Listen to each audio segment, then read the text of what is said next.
آپ سے میں عرض کرنا چاہتا ہوں، اگر بلال جیسے، بلال حبشی جیسی ہستی نے مال کی قلت کی وجہ سے عشق مصطفیٰ کی بنیاد پر اگر جنت کا مژدہ سنا ہے، تو عثمان غنی جیسے مالدار نے اپنے مال کی بنیاد پر رسول اللہ سے 2 مرتبہ جنت خریدنے کا شرف حاصل کیا ہے۔ اور یہ بھی شان مصطفیٰ ہے، غریب کو بھیک میں جنت دی اور مالدار کو بیچ کر جنت دی، اور بتا دیا اللہ اکبر کہ میں صرف بانٹنے والا نہیں ہوں بلکہ بیچنے والا بھی ہوں، اور بیچتا وہی ہے جس کو مالک بنا دیا جاتا ہے۔ تو آقا کو عطا اس طرح کیا گیا کہ خالق کل نے آپ کو مالک کل بنا دیا، جہاں بانی عطا کر دے، بھری جنت ہبا کر دے، نبی مختار کل ہے جس کو جو چاہے عطا کر دے، نبی مختار کل ہے جس کو جو چاہے عطا کر دے، اور جہاں میں ان کی چلتی ہے وہ دم میں کیا سے کیا کر دے، زمین کو آسماں کر دے، سریا کو سرا کر دے۔ آؤ غربت کا خاتمہ کیسے ہو، اس پر چند چیزیں۔ نمبر 1، غربت کے خاتمے کی کوشش کرنا ہے، بالخصوص نئی جنریشن کو، نئی نسل کو۔ لوگ کہتے ہیں غربت جب رسول اللہ نے پسند کی تو ہم کیوں غربت سے نکلے؟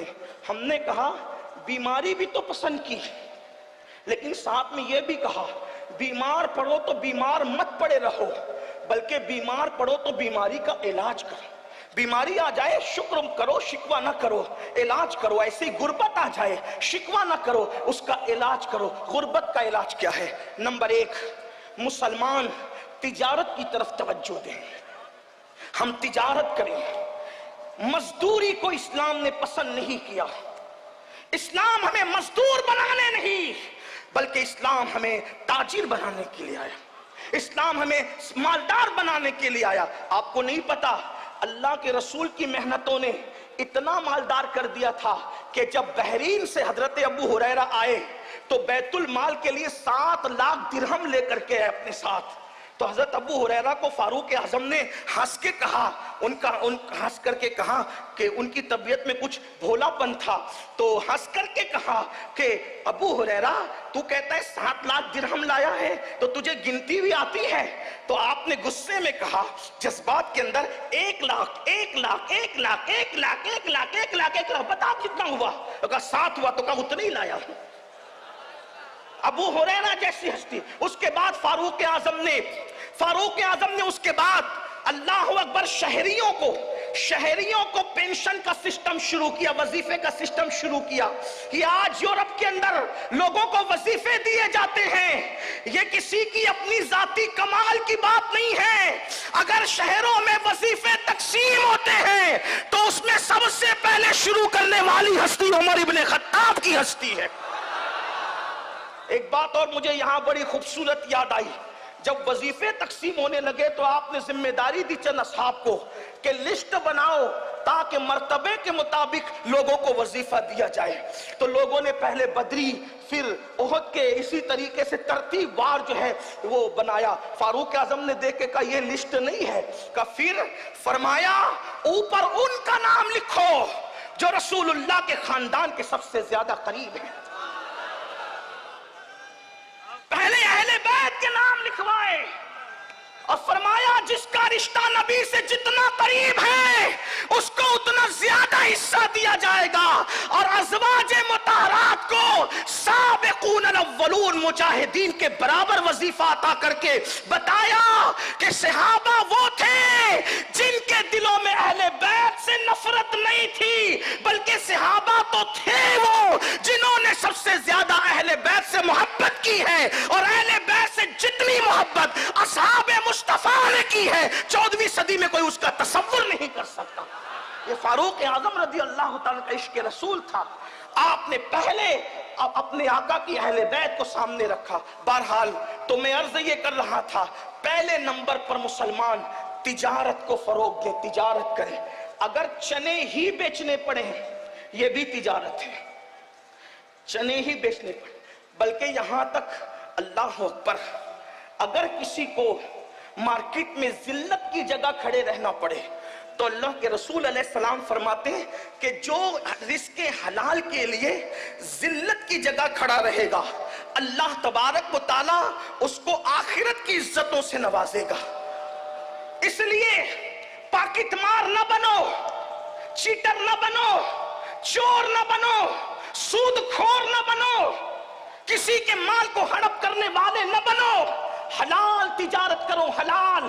اور سن لو، تاجر لوگ کہتے ہیں مولانا آپ لوگ تو دیندار ہیں، ہم لوگ تو دنیا دار ہیں. میرے بھائی تو کوئی دنیا دار نہیں ہے. اگر تو اپنے بال بچوں کو محتاجی سے بچانے کے لیے حلال تجارت کر رہا ہے تو کوئی دنیا دار نہیں ہے. مصلی پہ نفل کر پڑھنے والے کو اتنا اجر نہیں ملتا جتنا رزق حلال کمانے والے کو اللہ اجر عطا فرماتا ہے.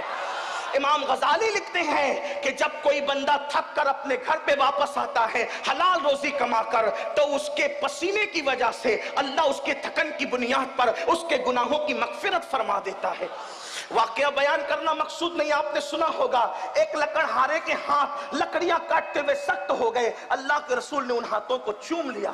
نماز کی اہمیت اپنی جگہ ہے لیکن بحیثیت نمازی حضور نے کسی کے ہاتھ نہیں چومے. بحیثیت صائم روزے دار حضور نے کسی کے ہاتھ نہیں چومے. بحیثیت مجاہد حضور نے کسی مجاہد کے ہاتھ نہیں چومے. لیکن رزق حلال کمانے میں جس کے ہاتھ سخت ہو گئے تھے حضور علیہ السلام نے ان کے ہاتھوں کو چوم کر محبت کا اظہار فرمایا اور بتا دیا گیا جو ہاتھ حلال کمانے میں سخت ہو جاتے ہیں اللہ اس پر جہنم کی آگ کو حرام فرما دیتا ہے.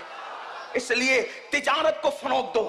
لیکن آج کے لڑکے تو واٹس ایپ پہ لگے ہوئے ہیں، فیس بک پہ لگے ہوئے ہیں، موبائل پہ لگے ہوئے ہیں، لڑکیوں میں لگے ہوئے ہیں، برائیوں میں لگے ہوئے ہیں. کیسے تجارت کریں گے؟ ساری دنیا صبح اٹھتی ہے اور ہمارے جوان رات کے 3 بجے تک سوتے ہیں اور 12 بجے 1 بجے جب ساری دنیا کا آدھا کام ہو چکا ہوتا ہے اس وقت وہ بیدار ہوتے ہیں. فضول نہ بنو، فالتو نہ بنو، تجارت کرو. تجارت میں برکت ہے. لوگ کہتے ہیں تجارت کیا کرے؟ میں نے کہا جب ملک شام کی منڈی میں صاحب معراج آمنہ کا لال بحیثیت تاجر کھڑے ہو سکتے ہیں تو ہماری کیا حیثیت ہے، ہماری کیا اوقات ہے؟ گھر پہ بیٹھ کر نرم گدوں پر بیکار نہ بنو، تجارت کرو. بلکہ اللہ کے رسول علیہ السلام نے فرمایا سچا تاجر انبیاء، صدیقین اور شہداء کے ساتھ جنت میں داخل کیا جائے گا.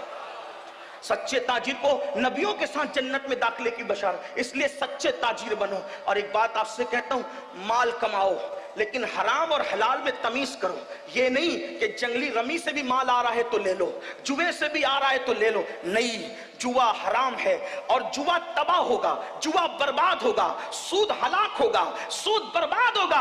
اس لیے حلال ذریعے سے شارٹ ٹائم میں کروڑ پتی بننے کے چکر میں، ایزی منی کے چکر میں، راتوں رات کروڑ پتی بننے کے چکر میں اسلام سے ہٹ کر کوئی دوسرا راستہ اختیار نہ کرنا ورنہ تباہ ہو جاؤ گے.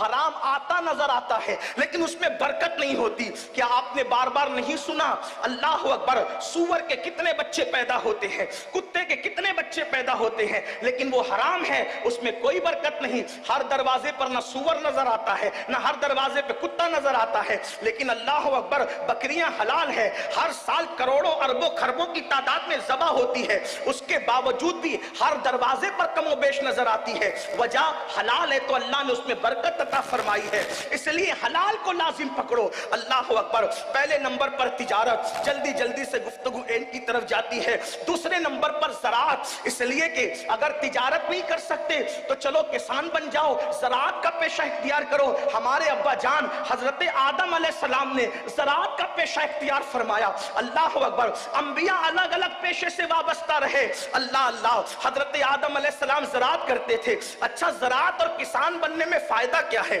ایک تو وہ پیسہ بھی دیتا ہے اور دوسرا اجر بھی دیتا ہے. یعنی آپ نے جو پودا بویا ہے، آپ نے جو درخت لگایا ہے، جب تک وہ تر رہے گا وہ اللہ کا ذکر کرے گا. جب تک ذکر کرے گا آپ کے نام اعمال میں ثواب لکھا جاتا رہے گا. جو اس کے سائے میں بیٹھے گا آپ کو ثواب ملے گا، جو اس کے پھول کی خوشبو سونگے گا آپ کو ثواب ملے گا، جو اس کا پھل کھائے گا آپ کو ثواب ملے گا. حتیٰ کہ اگر اس سے چڑیا بھی دانا چگے گی اللہ آپ کو اس کا بھی اجر عطا فرمائے گا اور صدقے کا اجر عطا فرمائے گا. یہاں تک کہ درخت لگا کے مر جاؤ گے تو مرنے کے بعد بھی جب لوگ اس سے فائدہ اٹھائیں گے تو اللہ آپ کی قبر میں آپ کو آرام عطا فرمائے گا.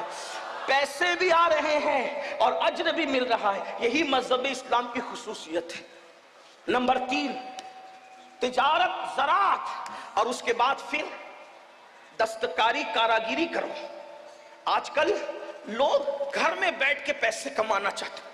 حضرت داؤد علیہ السلام اللہ کے پیغمبر ہیں, اللہ کے نبی ہیں, سلیمان علیہ السلام کے والد ہیں. آپ روزانہ بھیس بدل کے نکلتے تھے کہ میں اپنے بارے میں پوچھوں کہ میری کمی کیا ہے. حالانکہ جو بھی نبی ہوتا ہے اس میں کبھی کوئی کمی نہیں ہوتی, کیونکہ نبی کو اللہ کامل و اکمل بنا کر بھیجتا ہے. چاہے اس کا نسب ہو, چاہے اس کا حسن ہو, چاہے اس کا علم ہو, چاہے اس کا تقوی ہو, اس کا بولنا ہو, چلنا ہو, پھرنا ہو, معصوم ہوتا ہے نبی. لیکن جن کے رتبے ہیں سوا, ان کو سوا مشکل ہے. اللہ کے پیغمبر داؤد علیہ السلام جو ہے وہ پوچھتے تھے بھیس بدل کر کہ میں اپنے بارے میں پوچھوں کیا کمی ہے. جس سے ملتے تھے سب کہتے تھے کیا پیغام, کیا انسان ہے, کیا ہستی, سب تعریف کرتے تھے. لیکن آپ مطمئن نہیں ہوتے تھے, کچھ تو ہے, کچھ تو ہے. ایک دن اللہ نے جبریل علیہ السلام کو بھیجا, کہا آپ جاؤ اور بتاؤ, آئینہ دکھاؤ کیا کرنا ہے. حضرت جبریل آئے انسانی شکل میں, ان سے ملاقات ہوگی تو کہا داؤد کیسے, کہا آدمی بہت اچھا ہے لیکن اپنے ہاتھ کی کمائی نہیں کھاتا. آدمی بہت اچھا ہے مگر اپنے ہاتھ کی کمائی نہیں کھاتا. اگر اپنے ہاتھ کی کمائی کھائے تو پھر اور بات ہے. پلٹے روتے ہوئے اور اللہ سے دعا کی, مولا مجھے کوئی ہنر سکھا دے. تو اللہ نے آپ کے ہاتھ میں لوہے کو ایسے نرم کر دیا جیسے عورتوں کے ہاتھ میں آٹا نرم ہوتا ہے, اور اللہ نے ان کو زرہ بنانے کا ہنر سکھایا. بادشاہ ہو کر بھی زرہ بناتے تھے اور بیچ کر کے اپنا جو ہے وہ رزق حاصل کرتے تھے. نبی زرہ بنا سکتا ہے, نبی زراعت کر سکتا ہے, نبی تجارت کر سکتے ہیں. ہمارے اندر کون سے سرخاب کے پر لگے ہیں کہ ہمیں شرم آتی ہے تجارت کے لیے, زراعت کے لیے؟ نہیں, آؤ غربت دور کریں, اور اس کے لیے کچھ اور طریقے. نمبر 1 کہ جو غریب لوگ ہیں ان کی غربت دور کرنے کے لیے اسلام نے زکوٰۃ کا نظام قائم کیا ہے. 2.5% زکوٰۃ اپنے مال سے ہر سال نکالو. آج مسلمان زکوٰۃ چور بھی ہوا ہے, نماز چور بھی ہے, زکوٰۃ چور بھی ہے. 1 پیسہ اگر زکوٰۃ کا بچا کے رکھو گے,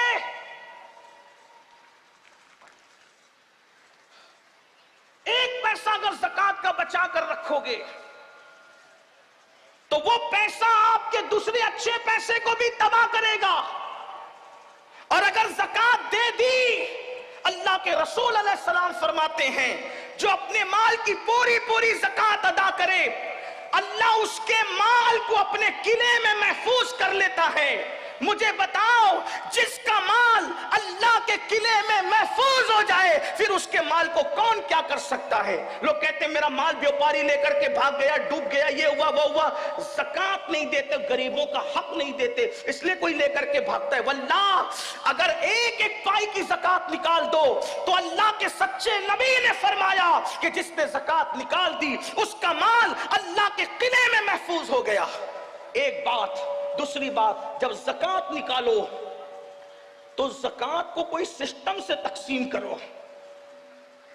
کچھ لوگوں کو تو ہم نے 200 روپے تقسیم کرتے دیکھا. ٹھیک ہے, اس پہ کوئی شرع کا حکم نہیں کہ تملیغ شرط ہے فقیر کے لیے, لیکن آپ سے پوچھتا ہوں کم سے کم ایسا ہو جائے. علماء کرام بیٹھے ہوئے, صرف اپنی اصلاح کی خاطر مشورہ دے رہا ہوں, آپ کی مشورہ ہے میرا کہ اپنی زکوٰۃ کو 3 حصوں میں تقسیم کریں اگر ہو سکے تو. نمبر 1, 1 حصہ اپنے رشتہ داروں میں تقسیم کریں. نمبر 2, 1 حصہ عام مسلمانوں میں تقسیم کریں.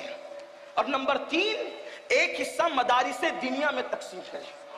اس سے یہ ہوگا کہ آپ کے رشتہ داروں کی غربت بھی دور ہوگی, عام مومنوں کی غربت بھی دور ہوگی, اور جو مدارس اسلامیہ جو دراصل ہمارے مذہب کی جان ہے, اللہ کے رسول علیہ السلام نے فرمایا العلم حیات الاسلام و عماد الدین, کہ علم اسلام کی زندگی ہے اور دین کا ستون ہے.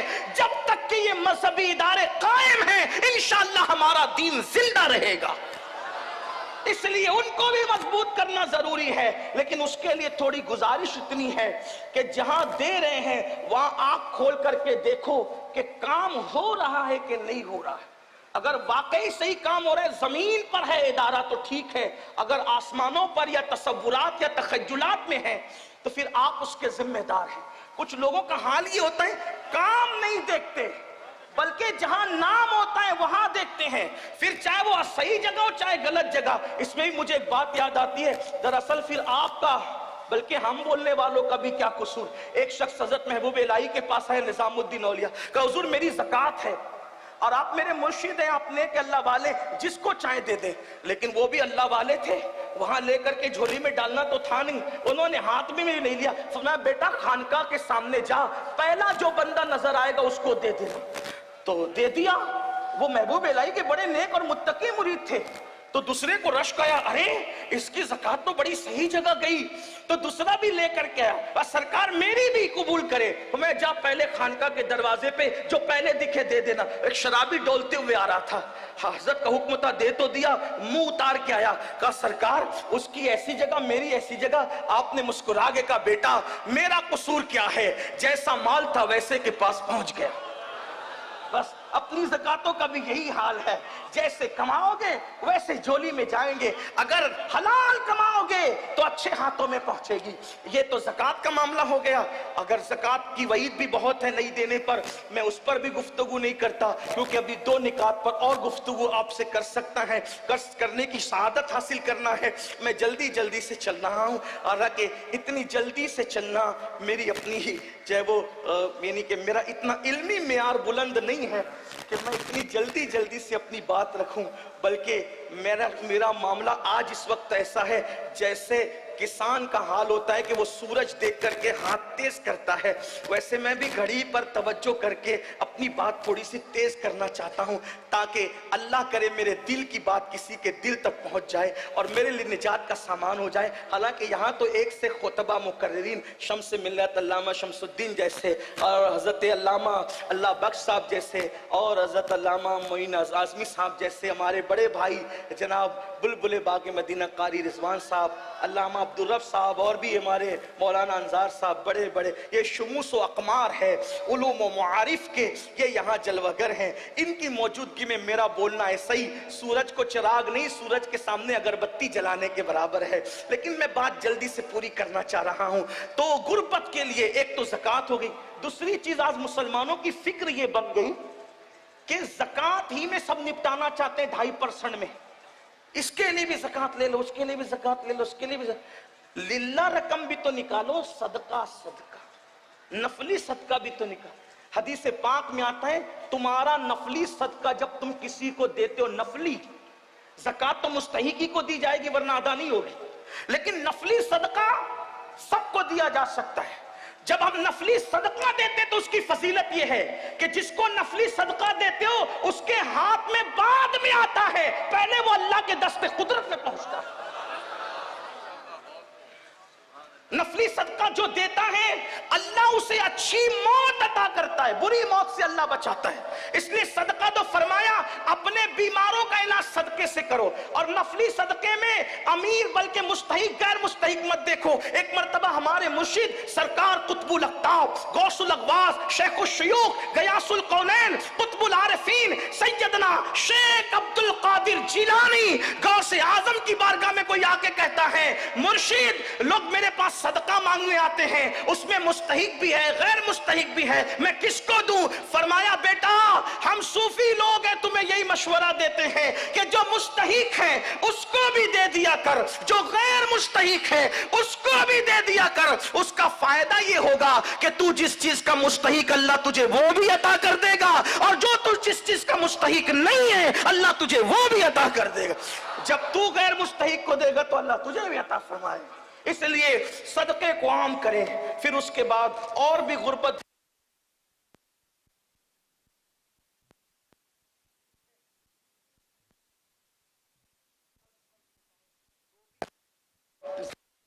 خربوں میں نکلے گی، خربوں میں، لیکن بس صحیح تقسیم کی ضرورت ہے۔ خدا کرے اللہ ہماری قوم کو شعور دے۔ دوسرا مسئلہ ہے جہالت۔ جہالت ہر برائی کی جڑ. جاہل جو کرے گا اس کی توقع آپ کسی سے نہیں رکھ سکتے. پہلی بات، پہلے جہالت کی تعریف سن لیں. جہالت اس کو کہتے ہیں علم نہ ہونے کی بنیاد پر اطاعت الہی سے منہ موڑ کر ہر کام دنیا کے لیے کرنا، یہ جہالت ہے. اونلی جہالت، مکمل جہالت، فقط جہالت. توجہ پھر سنیں. اور بھی تعریف ہو سکتی ہے، اس لیے کہ لوگوں کے الگ الگ نظریات ہیں. میں جہاں سے پڑھ رہا ہوں وہاں سے کہہ رہا ہوں. علم نہ ہونے کی بنیاد پر خدا کی اطاعت سے منہ موڑ کر ہر کام دنیا کے لیے کرنا جہالت. اور ایک ہے جہالت جہل مرکب. جہل مرکب یہ ہے علم ہونے کی بنیاد پر خدا کی اطاعت سے منہ موڑ کر ہر کام دنیا کے لیے کرنا، یہ جہل مرکب ہے. تو جاہل سے بھی بڑا جاہل وہ ہے جو جہل مرکب رکھتا ہے. لیکن آپ سے کہنا چاہتا ہوں اسلام ہر جہالت کو مٹانے کے لیے آیا ہے، اس لیے ہم علم کی طرف توجہ کریں. آج دیکھیں نماز پڑھنا نہیں آتی، جہالت. وضو کرنا نہیں آتا، جہالت. نماز جمعہ کے مسائل نہیں معلوم، جہالت. حج کے مسائل نہیں معلوم، جہالت. ماں باپ کی نافرمانی نہیں معلوم، جہالت. عورتوں پہ باپ کی نظر، جہالت. زنا، شراب، یہ سب گندگی جو پھیلی، جہالت. قتل، غارت گری، جہالت. یہ سب جہالت کے مسائل ہیں. آئیے جہالت کو دور کریں اور جہالت کا خاتمہ کریں. مسلمانوں سے میری اتنی گزارش ہے، اپنی دولت کا دولت مند لوگ اپنی دولت کا صحیح استعمال کریں اور جہالت کے خاتمے کے لیے ادارے بنائیں. اور ایسے صاف ستھرے ادارے. ہمارے امیر، ہمارے قائد حضور امیر سنی دعوت اسلامی نے ایک فکر یہ دی لوگوں کو، بلکہ وہ دیتے ہی رہتے ہیں کہ لوگ الہاد کے ماحول میں علم بانٹ رہے ہیں اور لوگوں کو الہاد اور بے دینی کی طرف لے جا رہے ہیں. اور سنی دعوت اسلامی عشق رسول کے ماحول میں لوگوں کو انگریزی تعلیم دیتی ہوئی نظر آ رہی ہے. اس کے لیے الحمدللہ شروعات ہوئی تو بہت سے اداروں کا قیام بھی آ گیا. آپ جسے جانتے ہیں میرے آقا علیہ السلام کے پیارے دیوانوں، ہمارے دل کا درد تو یہ ہے مسلمانوں کے پاس اللہ نے اتنی دولت دی ہے، اگر ہم صاف و شفاف ادارے بنائیں. بلکہ میرا ایک مشورہ تو یہ بھی ہے، مندی کے اس دور میں مالداروں کو چاہیے کہ فیکٹریاں قائم کرنے کی بجائے کالج، اسکولز اور یونیورسٹیاں قائم کریں. یہ ایک بہترین تجارت بھی ہے اور قوم کے مفاد میں بھی ہے. صرف درد بھرے نعرے مسائل کا حل نہیں ہے. اور ایک بات یہ بھی کہتا ہوں، مہنگے گنبد و مینار بنانے کی فکر چھوڑ دو. گنبد و مینار پر جتنے کروڑ خرچ کرتے ہو ان گنبد اور مینار والوں کے نام پر، انہی کے نام سے یونیورسٹیاں اور ادارے قائم کر دیے جائیں. ہم تو آج تک سوچ رہے ہیں، ہمارے بزرگوں کی صحبت میں بیٹھ کر ہم نے سنا ہے، آج تک سوچ رہے ہیں کاش شاہ جہاں نے ممتاز کے نام پر تاج محل بنانے کی بجائے ایک عالمی یونیورسٹی بنا دی ہوتی تو ممتاز کے لیے ایصال ثواب بھی ہوتا، ممتاز کا نام زندہ بھی رہتا، محبت کی نشانی بھی ہوتی، قوم کا مفاد بھی ہوتا. لیکن اس نے نرا تاج محل بنایا، آج وہ سونا سونا پڑا ہوا ہے اور رات کے اندھیرے میں وہ تاریکی میں ڈوب تو جاتا ہے. شاہ جہاں کا نام تو ہوا. میں کوئی مفتی نہیں کہ کوئی اس فقہی حکم بیان کروں، ایک سگے بارگاہ غوثیت ہوں، بلکہ سگانے سگے در ہوں. اللہ اکبر. لیکن آپ سے پوچھنا چاہتا ہوں، اب جو غلطی ہمارے اگلے کر چکے اب ہم نہ کریں. اپنے بچوں کے مستقبل کے لیے اداروں کا قیام کریں اور ادارے بھی رسمی نہ ہو، بلکہ آپ سے کہنا چاہتا ہوں ادارے رسمی نہ ہو جہاں صرف سرٹیفکیٹ نہ بٹتا ہو، بلکہ جہاں واقعی انسان بنائے جاتے ہوں. کیونکہ میرے آقا روئے زمین پر اچھی عمارتیں بنانے نہیں آئے تھے، بلکہ میرے آقا روئے زمین پر اچھے انسان بنانے آئے تھے. صفا کے چبوترے پہ بیٹھ کر رسول اللہ نے جو انسان بنائے، آج اس کی مثال مثال زمین پر نہیں ملتی. لاؤ ابو بکر صدیق جیسا انسان, لاؤ عمر ابن خطاب جیسا انسان, لاؤ عثمان غنی جیسا انسان, لاؤ مولا علی جیسا انسان, لاؤ سعید جیسا, سعد جیسا, طلحہ جیسا, زبیر جیسا, ابو ہریرہ جیسا, بلال حبشی جیسا, خالد ابن ولید جیسا, سعد ابن ابی وقاص جیسا, امیر حمزہ جیسا, مصعب ابن عمیر جیسا. اللہ اکبر. کہاں لا کر کے بتاؤ گے؟ اللہ کی عزت کی قسم, میرے نبی نے وہ انسان بنائے, ان میں مقتدی نہیں تھے, وہ صرف رسول اللہ کے مقتدی تھے, اور وہ قیامت تک کے لیے ہر ایک کے لیے مقتدا بن گئے. میرے آقا نے فرمایا جو ان کی پیروی کرے گا وہ ہدایت پا جائے, وہ نجوم ہدایت ہے. میرے امام کہتے ہیں اصحاب نجوم رہنما ہے, کشتی ہے آل مصطفیٰ. اہل سنت کا ہے بیڑا پار, اصحاب حضور نجم ہے اور ناؤ ہے اطرت رسول اللہ کی.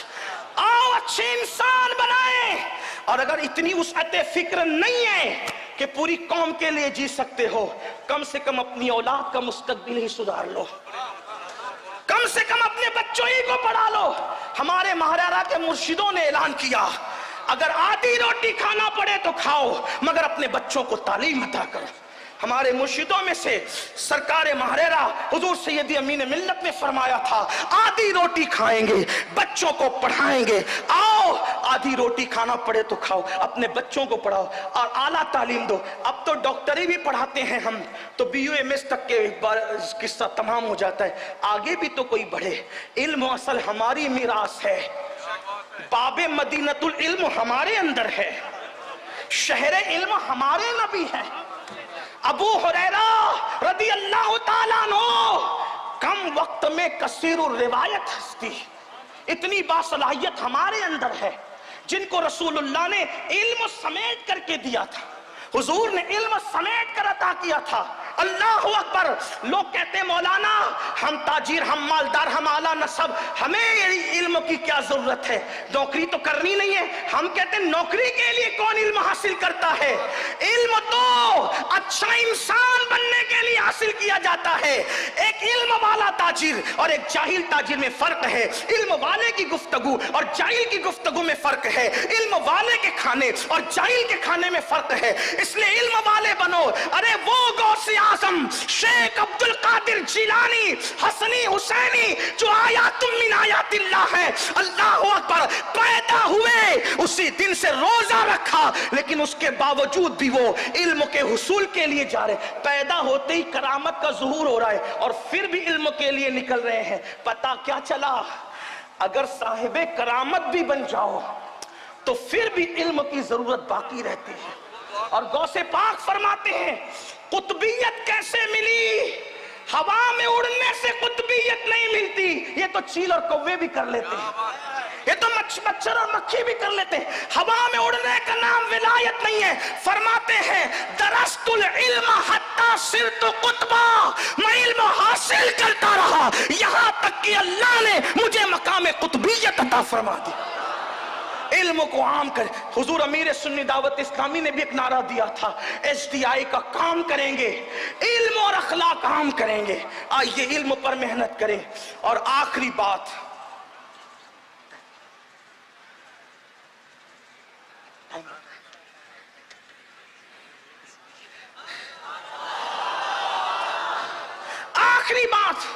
غربت, جہالت اور تیسری چیز فحاشی. یہ سب سے بڑا مسئلہ ہے. یہ فحاشی وہ بلا ہے, بس بات مکمل ہو رہی ہے, جہاں بیٹھے وہیں سے سن لے. محبتیں آپ کی, آپ کا پیار اللہ سلامت رکھے, ہماری محبتیں سلامت.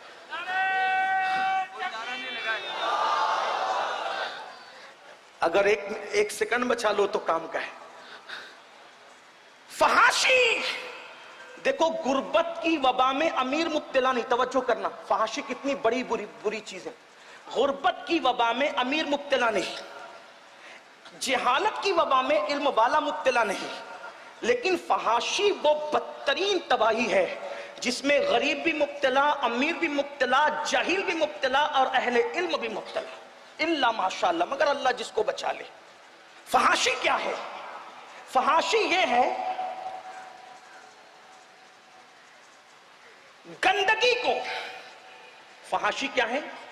گندگی کو، ناجائز چیزوں کو نافرمانی کے طور پر اریاں کرنا، اوپن کرنا، اس کو کہتے ہیں بے حیائی، فحاشی۔ اور اللہ سب سے بڑھ کر غیرت والا ہے، اس لیے اس نے فحاشی اور بے حیائی کو حرام کر دیا ہے۔ بلکہ یہاں تک فرمایا کسی کا ایمان چیک کرنا ہو، ایمان تو یہ چیک کرو اس میں حیا کتنی ہے۔ حیا جتنی حیا ہوگی اتنا ایمان مضبوط ہوگا، اور جتنی بے حیائی ہوگی اتنا ایمان کمزور ہوگا۔ اسی لیے میرے نبی صرف مومن نہیں تھے بلکہ جان ایمان تھے۔ جتنی حیا انہوں نے کی ہے اتنی حیا کسی نے نہیں کی ہے۔ صحابہ کہتے میرے آقا ایسی حیا کرتے تھے جیسے کنواری لڑکیاں نامحرم مردوں سے حیا کرتی ہے۔ اسی لیے تو اکثر صحابہ نے رسول اللہ کے تلووں کو کبھی نہیں دیکھا، اس لیے نہیں دیکھا کہ حضور نے کبھی ان کے سامنے پیر لمبے ہی نہیں کیے، اس لیے تلوے وہ نہ دیکھ سکے۔ بلکہ یہ بات بھی تحقیق کو پہنچی کہ آسمان اور چاند نے کبھی نبی کا تلوہ نہیں دیکھا، اسی لیے تو بیان کیا گیا ہے آسمان گر تیرے تلووں کا نظارہ کرتا، اگر کرتا نہیں کیا تبھی تو کہا آسمان گر تیرے تلووں کا نظارہ کرتا، روز ایک چاند تصدق میں اتارا کرتا، چھپ گیا چاند نہ آئی تیرے دیدار کی تاب، سامنے گر کبھی ہوتا بھی تو سجدہ کر۔ ایسے باحیا رسول، اب جملہ ذرا غور کرنے، سن لے، یاد کرنے، ایسے باحیا رسول جن کا تلوہ کبھی نہ چاند نے دیکھا نہ آسمان نے دیکھا، اور جب اپنے گھر میں تربیت کی اپنی شہزادی سیدہ فاطمہ کی تو ایسی تربیت کی کہ فاطمہ الزہرا کے دوپٹے کو بھی کبھی چاند و سورج نے نہیں دیکھا۔ میرے امام بیان کرتے جس کا آنچل نہ دیکھا مہو میر نے، جس کا آنچل نہ دیکھا مہو میر نے، اس ردائے نزاہت پہ لاکھوں سلام۔ حضور کا تلوہ حیا کی وجہ سے آسمان نہ دیکھے، اور سید شہزادی کا دوپٹہ چاند و سورج نہ دیکھے، اور ہمارا کیا ہے؟ تولیہ لپیٹ کر پورے محلے میں گھوم رہے، گھٹنے دکھاتے، بے حیائی کی انتہا۔ برمنڈا پہن کر کے گھومنا فیشن ہے، اور پھر یوٹیوب، فیس بک اور پتہ نہیں کیا کیا بلائیں، انٹرنیٹ اور سوشل میڈیا کی جو جنگل ہے، گندی فلمیں، بلی فلمیں، اللہ کی پناہ، اللہ کی پناہ، کیا حالات ہیں۔ یاد رکھیے اگر کوئی دوپٹے والی عورت کو دیکھے، میں صرف مفہوم پیش کر رہا ہوں، دوپٹے والی عورت کو دیکھے تو اس کو دیکھنے کا پاپ کی نظر سے وبال یہ ہے کہ مرتے وقت کلمہ جاری نہ ہو زبان پر۔ وہ جو ننگی عورتوں کو ناشتے 3 گھنٹے تک دیکھتے، اپنے نرم نرم گدوں پہ لیٹ کر کے زنا کے مناظر دیکھتے ہیں، گندی فلمیں دیکھتے ہیں، لگے رہتے ہیں فحاشات کی طرف، فواحش کی طرف، اپنے خواہشات کی طرف۔ سوچو اللہ کے رسول علیہ السلام نے فرمایا جو کسی عورت کو پاپ کی نظر سے دیکھے گا اس کی آنکھوں میں جہنم کی آگ کی سلاخیں ڈالی جائے گی، اور اس کی آنکھوں میں جہنم کی آگ بھری جائے گی۔ میں حیرت سے پوچھتا ہوں جو آنکھیں دن کا برداشت نہ کر سکے، جو آنکھیں اللہ اکبر پیاس کے ننھے اور باریک ذرات برداشت نہ کر سکیں، ان آنکھوں میں جب جہنم کی آگ کی سلاخیں ڈالی جائے گی تو ہم کیسے برداشت کر سکیں گے؟ اسی پر بس نہیں، یہ فحاشی کی بنیاد پر زنا، لواطت، ہاتھوں کے ساتھ جو ہے وہ زنا، اللہ اللہ، یہ ساری گندگی پھیل رہی ہے۔ چھوٹے چھوٹے بچے انٹرنیٹ کی گندگی دیکھ کر وقت سے پہلے بالغ ہو رہے ہیں۔ آپ جانتے ہیں اگر مشت زنی کی، اللہ اللہ، ہینڈ پریکٹس کی جو وبا پھیل رہی ہے اور وہ موت کے قریب کر رہی ہے، انسان کو مریض کر رہی ہے، چلتا پھرتا مردہ بنا رہی ہے، اس کی وجہ یہی فواحش ہے، یہ فحاشی ہے۔ بلکہ اللہ اکبر، چھوٹے چھوٹے لڑکے شادیاں کے وقت آنے تک کے مرنے کے، خودکشی کرنے کی تک بات کرتے ہیں۔ سن لو اے میری قوم کے جوانوں، اپنے آپ کو تباہ نہ کرو، اپنے آپ کو برباد نہ کرو، خدا کے لیے اپنی جوانی پہ رحم کرو۔ جوانی کا سرمایہ دنیا کی دولت دے کر بھی نصیب نہیں ہو سکتا۔ خدا کے لیے گندگی مت دیکھو، آنکھوں کی حفاظت کرو۔ ایک حدیث پاک سنو، بہت لطف آئے گا۔ امام المتکلمین علامہ نقی علی خان اپنی کتاب میں لکھتے ہیں کہ میرے آقا علیہ السلام نے جنت نعیم کا ذکر کیا۔ صحابہ نے پوچھا یا رسول اللہ یہ جنت نعیم کس کو گی تو آقا فرماتے ہیں جو اپنی آنکھوں کی حفاظت کرے گا اللہ اس کو جنت نعیم میں بے حساب داخل فرما دے گا، بے حساب اس کو جنت نعیم میں داخلہ نصیب ہوگا۔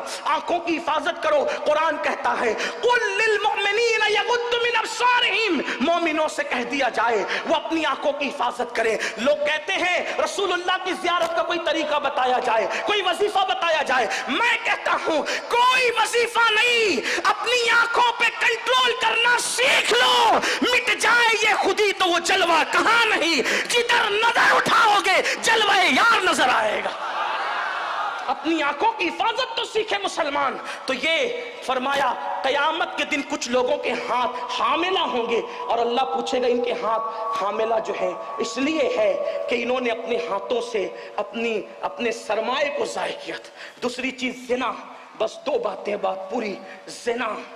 اللہ اکبر، اللہ کے رسول علیہ السلام فرماتے ہیں اللہ پاک ہر گناہ کی سزا آخرت میں دے گا، ہر گناہ کی سزا آخرت میں دے گا، لیکن زنا وہ چیز ہے، ظلم اور زنا اللہ اس کی سزا دنیا ہی سے دینا شروع فرما دیتا ہے۔ لمحوں کے گناہوں نے صدیوں کی سزا پائی۔ اللہ کے رسول علیہ السلام فرماتے ہیں شادی شدہ عورت سے کوئی زنا کرے تو آقا فرماتے ہیں پوری امت پر جتنا عذاب ہوگا اس کا آدھا عذاب شادی شدہ عورت کے ساتھ زنا کرنے والے پہ ہوگا، آدھا، سب کے آدھا، پوری کائنات کے لوگوں کے آدھا عذاب شادی شدہ عورت سے زنا کرنے والے کے اوپر ہوگا۔ اور آقا فرماتے ہیں اس کو تارکول کا لباس پہنایا جائے گا، اس کو تانبے کی قمیص، پگھلی ہوئی قمیص پہنائی جائے گی اور اس کی شرمگاہ پر جہنم کی آگ دہکائی جائے گی۔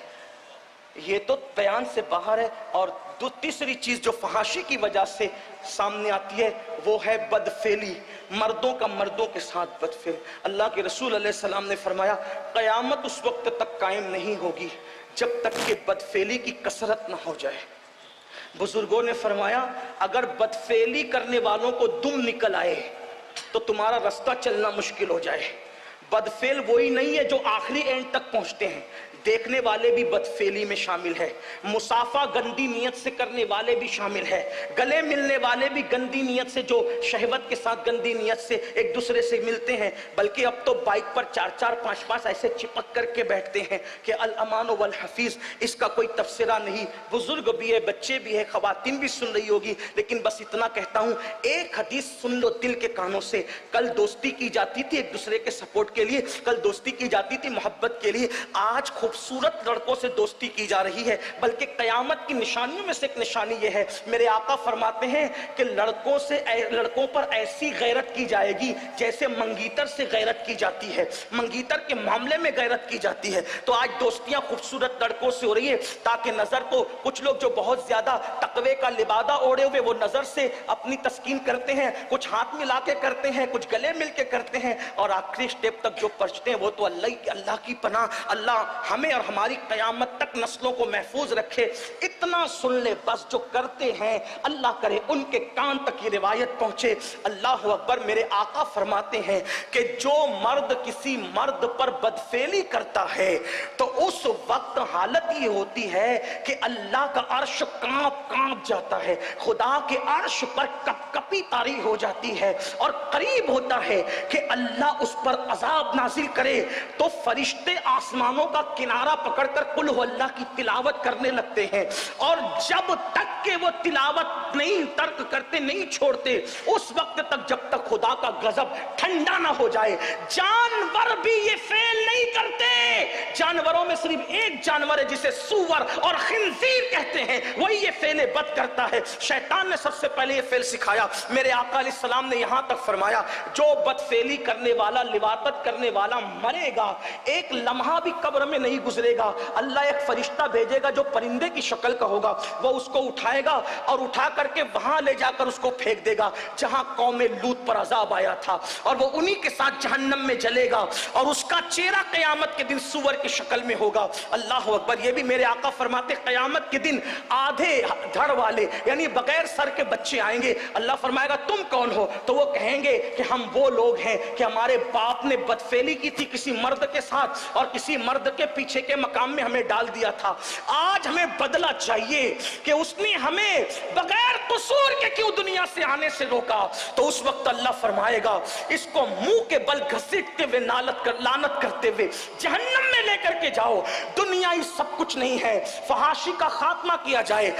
یاد رکھیے، میں آپ سے عرض کرنا چاہتا ہوں، اپنے بچوں کی شادیاں جلدی کرو، بیٹیوں کی شادیاں جلدی کرو، شادیوں میں تاخیر مت کرو۔ فرمایا حدیث پاک ہے کہ جس نے بیٹا بیٹی کی شادی میں جان بوجھ کے تاخیر کی اور وہ پھر زنا میں مبتلا ہو گئے تو اس کا ذمہ دار صرف بیٹا بیٹی نہیں بلکہ ماں باپ بھی ہے۔ کچھ لوگ کہتے ہیں ابھی میرا بچہ بڑا کہا ہوا، تو بڑھا نہیں ہوگا تو وہ کب سے بڑا ہوگا؟ کوئی اپنے آپ کو بوڑھا سمجھنے کے لیے تیار ہے دنیا میں؟ تو یاد رکھیے، کم از کم اپنے آپ کو بڑھا نہیں سمجھتے تو ان کو تو جوان سمجھ لو، اور بالغ ہو گئے تو شادی کی عمر ہو گئی۔ یاد رکھیے، میرے آقا فرماتے ہیں 3 چیز میں تاخیر نہ کرو، نماز کا وقت ہو جائے تو تاخیر نہ کرو، تدفین کا وقت آ جائے تو تاخیر نہ کرو، جنازہ تیار ہو اور بیٹا بیٹی بالغ ہو جائے تو ان کے نکاح میں تاخیر نہ کرو، نکاح جلدی کرو۔ کچھ کہتے ہیں مولانا کھلائیں گے کیا، کھلائیں گے کیا؟ میں کہتا ہوں اللہ کے رسول نے یہی تو فرمایا، جب نکاح کی فضیلت بیان کی تو صحابہ نے کہا حضور ہم غریب ہیں، رکھیں گے کیا، کھلائیں گے کیا؟ تو آقا فرماتے ہیں نکاح کرو، اللہ تمہیں مالا مال فرما دے گا، نکاح کی برکت سے مالا مال ہو جاؤ گے۔ لیکن نکاح اسی وقت کرنا جب کم سے کم بیوی کا نفقہ پورا کر سکتے ہو، ایسا نہ ہو کہ اس کے ساتھ جو ہے کھلواڑ ہو۔ اللہ تعالیٰ توفیق دے۔ میں نے جو ہے وہ کچھ وقت زیادہ لیا، اس کے لیے معذرت کھاؤں۔ اللہ پاک سے دعا کرتا ہوں عمل کی توفیق دے۔ گفتگو کے درمیان اگر کوئی غلطی ہو میرا اللہ مجھے معاف کرے، اور آپ سے گزارش ہے آپ جہاں کہیں سے آئے ہیں جو پیغام پیش کیا گیا